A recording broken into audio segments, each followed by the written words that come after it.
businesses have adapted to continue trading within the UK and with the EU. In December, the Government published guidance for businesses on the application of the regulation in Northern Ireland. The Secretary of State has this week met with ministerial colleagues and will keep this under review. Sammy Wilson. As a result of these EU regulations, thousands of consumers in Northern Ireland are denied goods from GB, and rather than adapt, businesses in GB have simply abandoned the Northern Ireland market. At the same time, this week, DEFRA has banned the import of meat from Germany, where there's been foot and mouth disease outbreak, but has not extended that ban to Northern Ireland because of the Northern Ireland Protocol. While the EU protects its market, the UK appears to have abandoned the internal market of its own country. What is the Secretary of State going to do to redress this?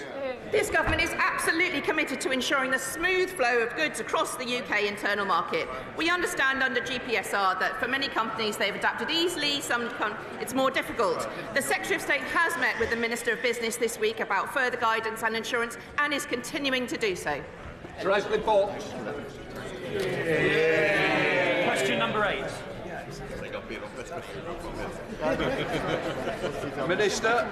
There are many pressures on businesses that we are constantly assessing and talking with businesses about. Job creation in Northern Ireland, the member is right to raise. It's a priority for this Government, and we are supporting businesses in many ways, including through Invest NI's fund for small businesses and through directly supporting job seekers through funding for employment support schemes. Ashley Fox.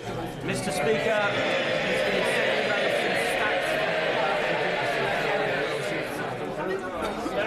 I'm grateful for the warm welcome. How does the Minister expect businesses in Northern Ireland to grow and invest in their communities, given they have to pay the enormous tax increases imposed by the Chancellor? Minister. Even after accounting for employer national insurance contribution impacts, the Office of Budget Responsibility expects level of real wages will raise by 3% now.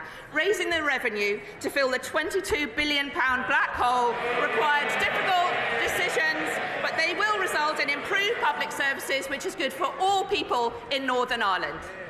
Dole. Mr. Speaker. Secretary of State. I welcome the industry-led deal that will see Navantia UK purchase Harland and Wolff's 4 shipyards in the UK, including Belfast. The Government has worked closely with Navantia UK to secure the future of the yards, the Fleet Solid Support Programme, and around 1,000 jobs across the UK. Thank you, Mr. Speaker. Does my right honourable friend share my optimism that now the future of the Harland and Wolff yard has been secured, the yard itself will be able to secure future orders? I certainly do, and that is one of the great benefits of the commercial agreement that's been reached by Navantia to buy Harland and Wolff, and the adjustments that were made to the contract to ensure that the Fleet Solid Support ships could go ahead. This is a great facility, and it is open for business, including for other orders. Jim Shannon. Thank you, Mr. Speaker. Minister, one of my companies in my constituency of Strangford is one of the people who will suffer because of the administration of Harland and Wolff. In particular, this small family firm, and I won't mention it all for Hansard, will lose £500,000 of money. Now, the impact upon them and others is quite catastrophic.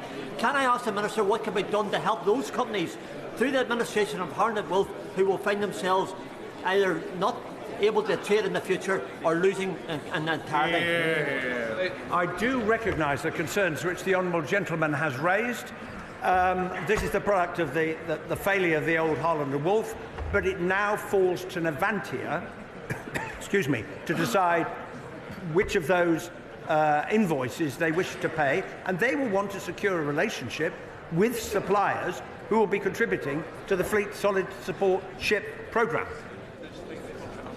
Right, before we come to Prime Minister's questions, can I welcome in the gallery the Speaker of the Assembly of the Republic of Albania, Mrs. Alilsha Spiripoli. Right, let us start with questions. The Prime Minister, Joshua Reynolds. Question 1, Mr. Speaker. Prime Minister. Thank you, Mr. Speaker. I know members across the House will want to extend our thanks to President Biden for his steadfast leadership and warmly congratulate President-elect Trump ahead of his inauguration. Mr. Speaker, in my conversation with President-elect Trump, we've underlined our shared commitment to the special relationship in the years to come.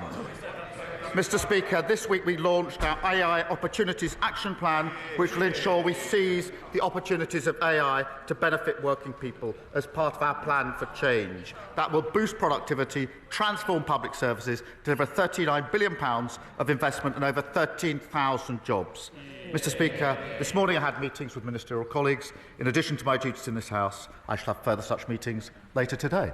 Joshua Reynolds. Thank you, Mr. Speaker. With almost 4.5 million entries and exits in the last year, Maidenhead train station is a busy transport hub.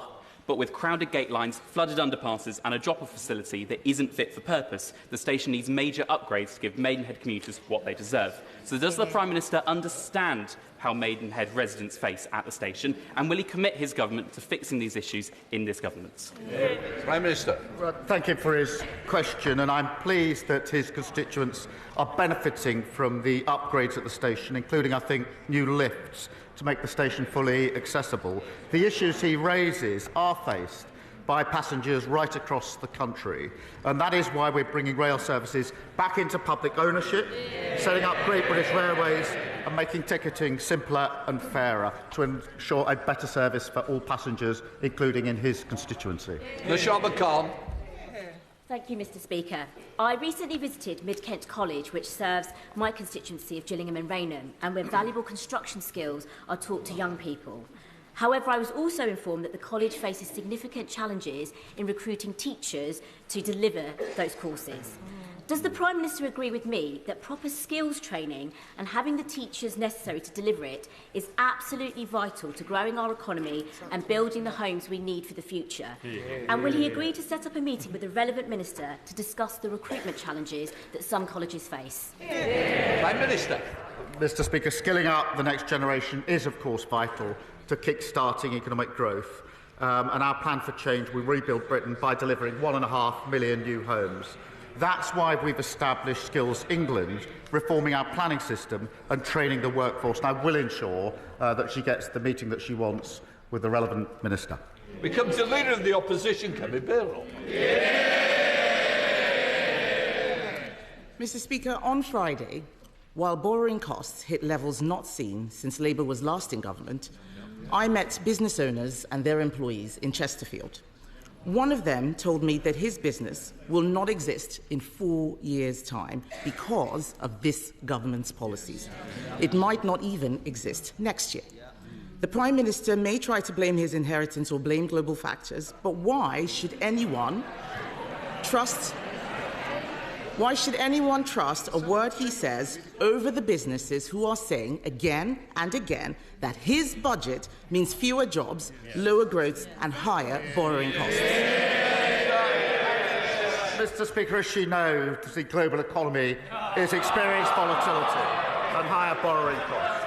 That is why it was vital that we took the tough and right decisions in the budget to get our finances back in order. We had to deal with the £22 billion black hole that they left. We made difficult cuts, raised taxes to invest in health, public services and housing, vital to stability, vital to growth. And we've got an ironclad commitment to our fiscal rules. And she will welcome, no doubt, the inflation figures from this morning. But contrast that with the party opposite. They weren't brave enough in government to take those difficult decisions. They've opposed all of our measures to stabilise the economy and promote growth. They're back to the magic money tree. She wants all the benefits of the budget, but she can't say how she's going to pay for them. They haven't changed. They're still economic vandals and fantasists. Imagine where we'd be if they were still in charge. Mr. Speaker, just today, the British Retail Consortium says 2/3 of businesses will have to raise prices to cope with his tax hike. His Chancellor ignored all the warnings and ploughed ahead with an unprecedented borrowing spree, leaving all of us more vulnerable. Now we have businesses saying they will raise prices to cover his jobs tax, We have an energy policy that will drive up bills, and all the while we are spending more day to day on debt interest than we do on schools and universities.